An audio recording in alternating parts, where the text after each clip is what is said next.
Hello and welcome to the Isabellenhütte online video tutorial IVT 3.0 B-sample configuration with Bussmaster. This video tutorial has 5 chapters: configuring and ordering your IVT 3.0, parts and wiring, the IVT 3.0 CAN structure and the BMS control message, IVT 3.0 high voltage channel configuration, and interpreting the IVT 3.0 CAN result messages. In this chapter, we will look a little closer at the IVT 3.0 CAN result messages and their interpretation. Please note that Bussmaster has to be configured just like it was described in the corresponding chapter of the IVTS tutorial video in Chapter 2, Setting up Bussmaster. For this chapter, we will need to have Bussmaster installed on your machine. We're using version 3.2.2, but any other recent version or successor version should do the job as well. And you have to have installed the peak CAN to USB drivers in case you're using the peak CAN to USB transceiver to connect your IVT 3.0 B-sample to your computer. Also, we will need the IVT 3.0 CAN DBC file that can be obtained from your local Isabellenhütte representative or one of our partners. As you can see, I have switched back my window to Bussmaster and I have stopped the measurement by disabling the BMS IVT control message up here. And as I mentioned in the first chapter of this tutorial, the B sample requires a BMS control message at least every 5 seconds. We have been sending this message every 1000 milliseconds, and I disabled this now, so the measurement has stopped, and I did this so we can have a look at the individual result message and their interpretation right here. I also brought up the message interpretation window. You can do that simply by double-clicking on one of these lines here. Quick hint, this functionality doesn't seem to be available in the message window if you have the override disabled. So in order to bring this up, you have to have override enabled. The first result message I have clicked on here is the IVT temperature result message. As you can see, there's not a lot to say about this message. It's very simple. It gives you the internal temperature of IVT 3.0, and in this case you can see the shunt temperature is 28 degrees centigrade. The next message is called high voltage battery, I and V, which stands for current and voltage. Again, these messages, because this sensor is qualified according to ISO 26262, it has full ASIL rating. By the way, the current sensing has an ASIL C rating, and the voltage and insulation monitoring has an ASIL B rating. The requirement is here to have a CRC checksum and a message counter for all of these result messages. The same thing is true for this result message here. Apart from that, you get the primary current result. In this line down here, it shows minus 0.2 amps. This is because I have a very low load connected here in my test setup. The HV high voltage battery sensing point, as you remember in the former chapter, this is the one that measures the battery voltage. So it's connected right at the opposite side of the battery, depending on where your IVT 3.0 Pro sits, on the battery plus or battery minus side. Measures 11.9 volts in my setup. This is because I have connected it to a 12 volt power supply.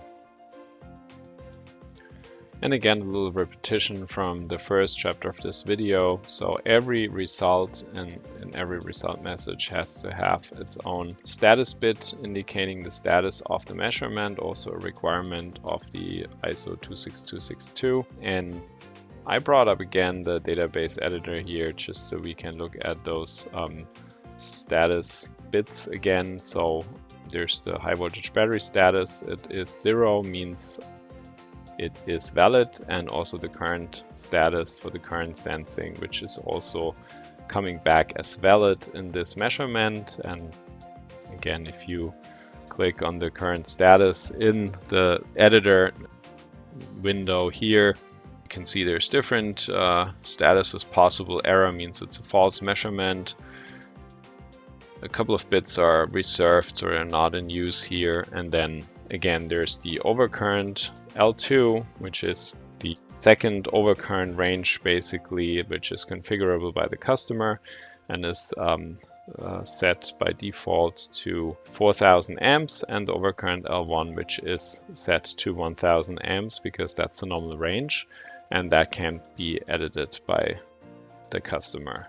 Then there is the initializing bit. This bit is set during module startup, and it simply means that if any values are reported by the module during startup, these should be disregarded. The high voltage status is pretty similar. We have the error status here, which means a false measurement, a couple of reserved bits here, and then under voltage and over voltage error bits, which means the measurement is over 1000 volts or under minus 1000 volts. And again, the initializing bit, which will have a signal value of 1. And if you get a valid measurement, a signal value of 0.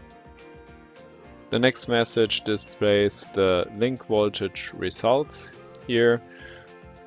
It is again clustered in the same way with the checksum and message counter. And then it has the voltage link plus and minus result messages here that in my case display around 12 volts again, and the corresponding statuses. And if you look at the statuses in the editor down here, you can see they're exactly the same for the high voltage message results that we looked at before. The next result message would be the voltage pack. Again, this is very similar to the voltage link result message that we looked at before. It is structured in exactly the same way, just that you get here the voltage pack plus and minus results, but also the statuses that appear as 0 means valid result are exactly the same as in the link voltage result message that we looked at before. The next result message is the voltage link differential and precharge result message. Again, very similar, but there's a little difference here. So the precharge link voltage as shown in the former chapter, and then there's another result, which is the voltage link differential, and that was, if you recall from the last chapter, a differential between the voltage sensing points 3 and 5, and as I sense with all my voltage sensing points around 12 volts, this is around 0 in my case, so that's why you see this value here. And again, the status of these results here, of these voltage sensing results, are the same as for the other voltage result messages. Now, the isolation measurement result message that I brought up next is structured a little bit different from the messages that we saw before. Again, it has a message counter and the CRC checksum, no difference here. In this case, we also have two results in here, which is the total isolation resistance measured, which maxes out at 50 mega ohms here. This is the maximum value. The reason is I don't have it connected. The isolation resistance pack in here, and a third one, the isolation resistance link. One difference is that I only have one status for all three results here.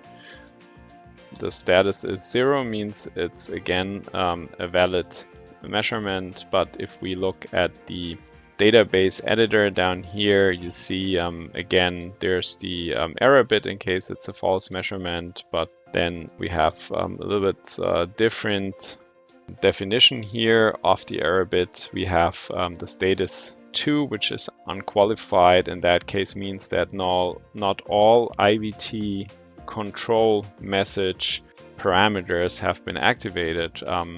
Remember that we said we need to activate the fuse, has to be good, has to be set.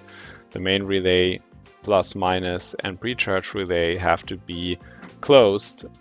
And if one of these parameters is not activated, you would get the status 2 unqualified here. And then again, the status bit 1 is initializing, and 0 is a valid result. The next result message will be the isolation resistance measurement 2 result message, which again is a little bit different. We have another result in here, which is the isolation measurement quality parameter, and this basically just shows the quality of the measurement, which is calculated from different parameters and protected IP. Apart from that, this message again shows two results, the isolation results, high voltage positive and negative, and again one status bit here for all three results. And if you look at the status bit, it is the same as for the isolation resistance 1 message that we looked at before. There's the error bit in case of false measurement, unqualified in case a fuse is blown or one of the relays is not set or something else is wrong with this in the circuit, and the initializing bit and the bit for a valid measurement.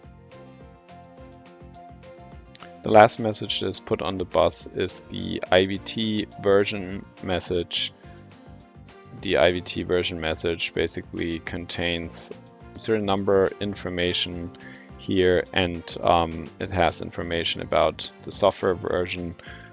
We have software version major, minor, and sub, and those have to be read and interpreted in that order, while major, as the name already says, a major improvement like a new sample stage for instance, or a new DBC version.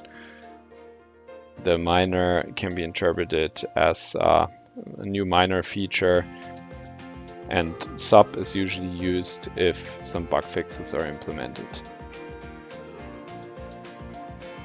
We are at the end now of our online video tutorial of how to configure IVT 3.0 with Bussmaster.